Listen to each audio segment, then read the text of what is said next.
பீமன் உறவுகளுக்கு வணக்கம். இதுதான் முதல் முறை பீமன் வலைவலியை பாக்குறீங்கன்னா கண்டிப்பா சப்ஸ்கிரைப் செஞ்சு உங்களோட ஆதரவு எனக்கு தெரிவிங்க. ஏன்னா முழு காணொலியை பாக்குறீங்க, ஆனா சப்ஸ்கிரைப் பண்ண மறந்துடுறீங்க. அதனாலதான் இந்த காணொலி ஆரம்பத்திலே நான் சொல்லிடுறேன். அண்மையில செந்தமிழன் சீமான் அவர்கள் ஆடு மாடுகளுக்கான ஒரு மாநாடு அப்படின்னு அறிவிச்சிருந்தாரு. அந்த மாநாட்டுல மேய்ச்சல் நிலங்கள் தடை செய்யப்பட்டிருக்குது, இந்த மாதிரி மாடுகள் வளர்ப்புங்கிறது பல பிரச்சனை இருக்குங்கிறத முன்னெடுத்து வரலாறு காணாத அரசியல் கட்சிகள் யாருமே செய்யாத ஒரு நிகழ்வு செந்தமிழன் சீமான் அவர்கள் முன்னெடுத்திருக்காரு. அதுல அந்த காணொலியில அந்த ஒரு நிகழ்வுக்காக ஒரு குறுங்காணொலி பதிவேற்றம் செஞ்சிருந்தாரு. அதுல இந்த ஒரு திருக்குறளை மேல் தட்டி பேசியிருந்தாரு. கேடு விழிச்செல்வம் கல்வி ஒருவருக்கு மாடல்ல மற்றவை அவை அப்படின்னு. இந்த திருக்குறளுடைய பொருளை இந்த இடத்துல இந்த குறுங்காணொலியில மட்டும் சீமான் அவர்கள் சொல்லல, பல இடங்கள்ல பல மேடைகள்ல சீமான் அவர்கள் இந்த திருக்குறளை சொல்லியிருக்காரு. ஆனா இப்ப பிரச்சனை என்ன அப்படின்னா, சீமான் அவர்கள் அந்த குறள் சொன்ன ஒரு அர்த்தத்தை நக்கல் நையாண்டி கிண்டல் கேலி என்று ஒரு விமர்சன பொருளாக கொண்டு போய் சீமான் அவர்கள் முன்னெடுக்கக்கூடிய அந்த ஒரு பிறப்புக்கும் எல்லா உயிர்க்கும் அப்படிங்கிற ஒரு அரசியலை கரைச்சிடலாம் அப்படின்னு நினைக்கிறாங்க.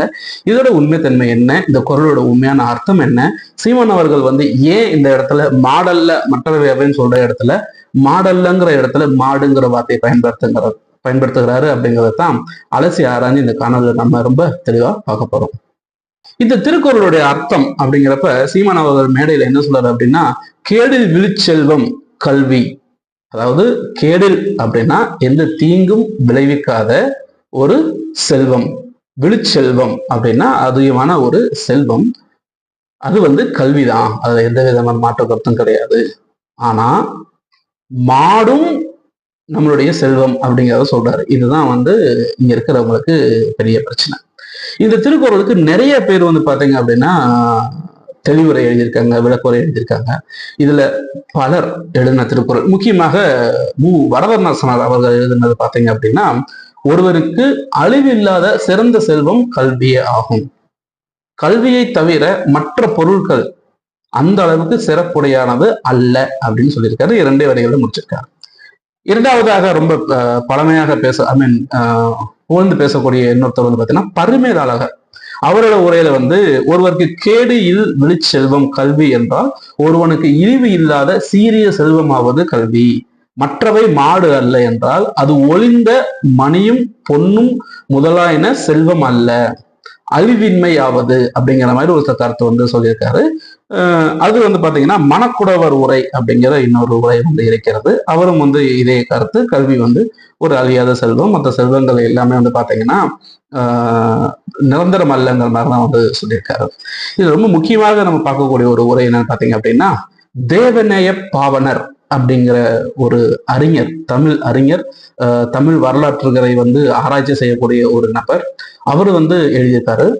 இந்த தேவநேய பாவனருங்கிறவர் தான் இந்த செல்வம் அப்படிங்கிற விஷயம் வரும்பொழுது மாடுங்கிறத சொல்லியிருக்காரு. இது சீமான் அவர்கள் இதை சொல்லலை, ஏற்கனவே ஒருத்தர் சொன்ன விஷயத்தை சீமான் அவர்கள் சொல்லி இருக்கிறார்.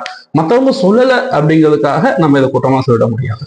ஒருவருக்கு கேடியில் விழிச்செல்வம் கல்வி, ஒருவனுக்கு அழிவில்லாத சிறந்த செல்வம் கல்வியே, மற்றவை மாடு அல்ல, மற்ற பொருட்செல்வங்கள் எல்லாம் இயற்கையால் செயற்கையாலும் அழிந்து போக தன்மையானவரின் சிறந்த செல்வங்கள் ஆகாது.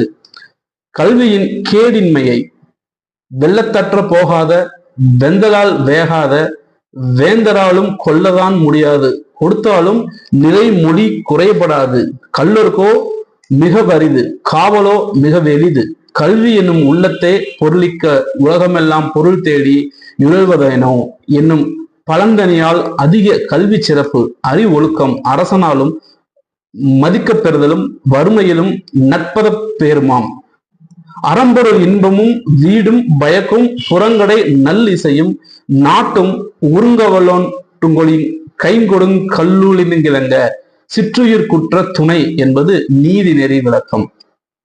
முதற்காலத்தில் ஆவுங்காலையும் எருமையும் ஆகிய மாடுகளே செல்வமாக கருதப்பட்டதனால் மாடு என்னும் பெயர் செல்வ பெயர் ஆயிற்று. இதுதான் ரொம்ப முக்கியமான ஒரு விஷயம். மேலை நாடுகளிலும் இங்கனமே மாடு செல்வமாக கொள்ள பெற்றது. இதுதாங்க விஷயம். அப்ப சீமான் அவர்கள் சொன்ன இந்த ஒரு கருத்து என்பது தேவநாய பாவனார் அவர்கள் உரையில் உள்ள ஒரு கருத்து.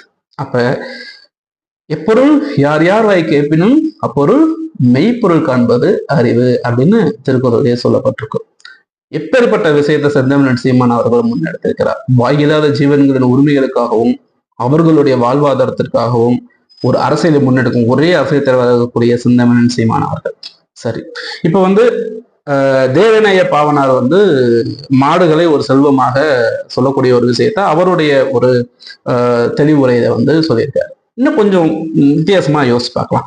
நான் இந்த செய்தி கேள்விப்பட்டதுல இருந்து இதுக்கான ஆராய்ச்சியை ஈடுபட்டு நிறைய விஷயங்கள்ல ரெஃபரன்சஸ் எல்லாம் எடுத்து பார்த்தேன். அப்படின்னு வரும்போது இதை கொஞ்சம் பிரிச்சு பார்க்கக்கூடிய ஒரு சூழ்நிலை வருது பாத்தீங்க இல்லையா? நம்மளுடைய திருக்குறள்ல முதல் எழுதியிருக்க எழுத்து பாத்தீங்க அப்படின்னா கேடில். கேடில், கேடு கூட்டல் இல். இல் என்றால் இல்லை. கேடு இல்லை என்ற ஒரு அர்த்தம் வருகிறது. அதே மாதிரி விழுச்செல்வம் அப்படிங்கிறப்ப வெளிச்சம் அப்போ அப்படிங்கிறது ஒரு பிரைட்டான ஒரு வெளிச்சமான கருத்து கூட வச்சுக்கொள்ளலாம்.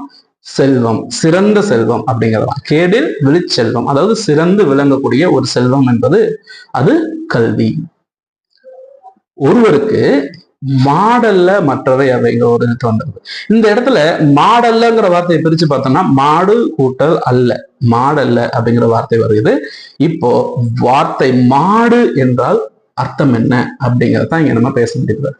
பொதுவாக இதை மற்ற நூல்களில் கொடுக்கப்பட்ட இடத்துலமேவும் இந்த மாடுங்கிறதுக்கான அர்த்தம் என்னன்னு பார்த்தீங்க அப்படின்னா ஒரு பெருமைப்படக்கூடிய ஒரு விஷயம், உயர்வாக கருதப்படக்கூடிய ஒரு தன்மை, பெருமைப்படக்கூடியது, உயர்வானது, பெரியது, நல்லது, சிறப்பானது அப்படிங்கிற வார்த்தைகள் எல்லாத்தையுமே நாம மாடு அப்படிங்கிற வார்த்தைக்காக அர்த்தமாக பார்க்கப்படுகிறது. அப்ப மாட மாளிகை அப்படின்னா பார்க்கறதுக்கு பெருசா பிரம்மாண்டமா இருக்கக்கூடிய ஒரு வார்த்தையை குறிக்கக்கூடிய ஒரு வார்த்தை மாட மாளிகை. அது மாதிரி பெயர் கூட இருக்கு, மாடசாமி. நல்ல குணங்கள் நல்ல நற்பண்புகள் இருக்கக்கூடிய மனிதர்களுக்கு மாடசாமி அப்படின்னு பெயர் கூட வைக்கக்கூடிய ஒரு பழக்க வழக்கம் இருக்கு. அப்படிங்கிற பட்சத்துல இந்த திருக்குறள்ல மாடு கூட்டல் அல்லங்கிற இடத்துல மாடு என்ற ஒரு வார்த்தைக்கு இந்த மாதிரி ஒரு அர்த்தம் இருக்கிறது. வணங்கக்கூடிய தன்மையுள்ள, நம்ம மதிக்கக்கூடிய தன்மையுள்ள, சிறப்பான தன்மையுள்ள, மிக பிரம்மாண்டமாக ஒரு தன்மையுள்ள ஒரு பொருளாக பார்க்கலாம். அப்படிங்கிறப்ப மாடல்ல மற்றவை அவை. அப்ப மிகச் சிறந்ததாக விளங்கக்கூடியவர் எதுவுமே சொத்து கிடையாதுப்பா, கல்விதான் சொத்து அப்படின்னு சொல்லியிருக்காங்க. இப்ப தமிழ்ல நாம எல்லாமே அறிந்த இன்னொரு வார்த்தை மாடு. அதை நம்ம என்ன சொல்றோம்? விலங்கினம். மாடு அப்படின்னா அதுலயும் காளை மாடு, பசு மாடு, எருமை மாடு அப்படின்னு மாடுகள் பல வகைப்படுகிறது. இப்ப இந்த மாடு அப்படிங்கிற ஒரு விலங்கு, நாம அந்த விலங்கை எப்படி நம்ம அதை அணுகுறோம்? அந்த மாடை தெய்வமாக கும்பிடுறோம். அப்ப கையெடுத்து கும்பிடக்கூடிய ஒரு தன்மைப்படுத்த ஒரு மிருகமாக இருக்கக்கூடியது மாடு.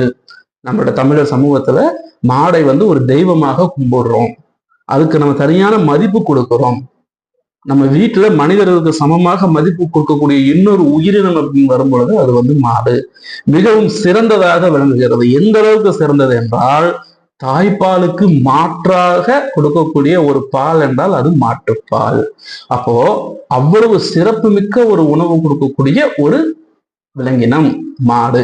அப்ப அது எவ்வளவு சிறப்பாக நாம அதை கையாண்டு கொண்டிருக்கிறோம். மாடு என்றால் அதன் மீது மரியாதை இருக்கிறது. நாம் மாட்டிற்காக ஒரு திருவிழாவே கொண்டாடுறோம், அதாவது ஒரு நாளே கொண்டாடுறோம், மாட்டு பொங்கல். அப்ப தமிழர்களுடைய உணர்வுகளோடு கலந்திருக்கக்கூடிய ஒரு உயிரினம் அப்படின்னு வரும்போது மாடு. அப்படிப்பட்ட ஒரு உயிரினத்துக்கு எப்படிப்பட்ட ஒரு தன்மைகள் இருக்குன்னு பார்த்தீங்கன்னா, நாம் அதை பார்க்கும்போது கையெடுத்து கும்பிடுறோம், வீட்டில் அதை வளர்க்குறோம், அதை ஒரு சாமியா கும்பிட்டு அதுக்கான மதிப்பை பயங்கரமா ஏற்றி வச்சிருக்கோங்கிறப்போ இந்த இடத்துல திருவள்ளுவரால் சொல்லப்பட்ட மாடு அப்படிங்கிற சிறப்பு அப்படிங்கிற ஒரு அர்த்தத்துக்கு இன்னைக்கு இந்த மிருகங்களுக்கு வைத்திருக்கக்கூடிய பெயர் மாடு அப்படின்னு வரும் பொழுது இந்த மாடுங்கிற மிருகங்களுக்கு இந்த தன்மைகள் எல்லாம் நாம் கொடுக்கப்படுகிறோம் என்றால் அந்த மாடு ஆனாலும் இந்த விலங்கு மாடு ஆனாலும் அர்த்தத்தில் ஒன்றுதானே, இரண்டுமே சிறப்பைத்தானே குறிக்கிறது. அதனால இந்த திருக்குறளை எழுதும்போது திருவள்ளுவர் என்ன காரணத்தினால் எழுதினாருங்கிறது திருவள்ளுவருக்கு மட்டும்தான் தெரியும். அல்ல அந்த சமகாலங்கள்ல எழுதப்பட்ட மற்ற நூல்களை பார்க்கும்போது நமக்கு தெரியும். ஆனால் இங்க நிறைய பேர் இந்த திருக்குறளுக்கு தெளிவுரை எழுதியிருக்காங்க. அதுல ஒருத்தர் மு வரதநாசனார் அவர்கள், இன்னொருத்தர் அருமேல் அழகர் அவர்கள், இன்னொருத்தர் மணக்குடவர் அவர்கள், இன்னொருத்தர் தேவநேய பாவனர் அவர்கள், கலைஞர் அவர்கள், சாலமன் பாப்பையா அவர்கள், நாமக்கல் கவிஞர் வே ராமலிங்கம் பிள்ளை அவர்கள், வி முனுசாமி அவர்கள், தமிழ் குளவி அவர்கள், இவர்கள் எல்லாமே திருக்குறளுக்கான ஒரு பொருள் வந்து எழுதியிருக்காங்க. ஆனா இத்தனை பேர் எழுதின இந்த ஒரு தெளிவுரையில மாடு அதுவும் ஒரு செல்வம் தான் அப்படின்னு சொன்ன ஒரே ஒரு அறிஞர் தேவநேய பாவனார் அவர்கள் மட்டும்தான். அப்ப மீதி பேரெல்லாம் அறியாம இருந்திருக்கிறாங்க நம்ம ஒத்துக்க முடியுமா? அதனால எப்பொருள் யார் யார் வாய் கேட்கணும் அப்பொருள் மெய்ப்பொருள் காண்பது அறிவு சிறப்பு அப்படிங்கிற ஒரு வார்த்தைக்கு தான் மாடுங்கிற விஷயம் குறிக்கிற மாதிரி இருக்கிறது. ஆகையால் திரும்பவும் நாம் உறக்க சொல்வோம், கேடில் விழிச்செல்வம் கல்வி ஒருவருக்கு மாடல்ல மற்றவை அவை அப்படின்று இந்த ஒரு ஆர்ப்பாட்டத்தை, இந்த ஒரு மாநாட்டை முன்னெடுக்கும் செந்தமிழன் சீமான் அவர்களின் அரசியலை நாம் சரியாக புரிந்து கொள்ள வேண்டும். இதை கேலி கூத்தாக மாற்றி நக்கல் நயாண்டு செய்து கொண்டு இதை வந்து ஒரு அவசியமில்லாத ஒரு விஷயமா கருத கொண்டு இருக்கக்கூடிய அந்த ஒரு கோமாளிகள் அவர்களின் கூடாரத்திற்கு முன்னால் நாம் இந்த நிகழ்வை நடத்தி பெரிய ஆதரவாக தெரிவிக்க வேண்டும் என்று இந்த காணொலியை வந்து நான் முடித்துக் கொள்கிறேன். இதெல்லாம் தாண்டி ஆடு மாடுகள் வளர்ப்பு அதோடைய முக்கியத்துவத்தை உன்னத்துக்கு ஏற்ற மாதிரி ஜூலை மாதம் 10ஆம் தேதி மதுரையில் நடக்கவிருக்கும் இந்த ஒரு மாநாட்டுக்கு பெரிய ஒரு நிதி சுமையும் வந்து பார்த்தீங்கன்னா இறங்கியிருக்குது. அப்ப நமக்கு வந்து தெரியும். இந்த மாநாடை வெற்றிகரமாக முடித்து கொடுக்கக்கூடிய ஒரு பொறுப்புகள் தமிழ் தேசிய உணவாளர்கள் மற்றும் விவசாயத்தை காக்க வேண்டும் நினைக்கக்கூடிய அன்பர்கள் அனைவருக்கும் இது பொறுப்பு உண்டு. ஆகையால் அதிகாரப்பூர்வமான நாம் தமிழர் கட்சியின் இணையதள தொடர்பை நான் இந்த காணொலியின் கீழே வந்து கொடுக்கிறேன்.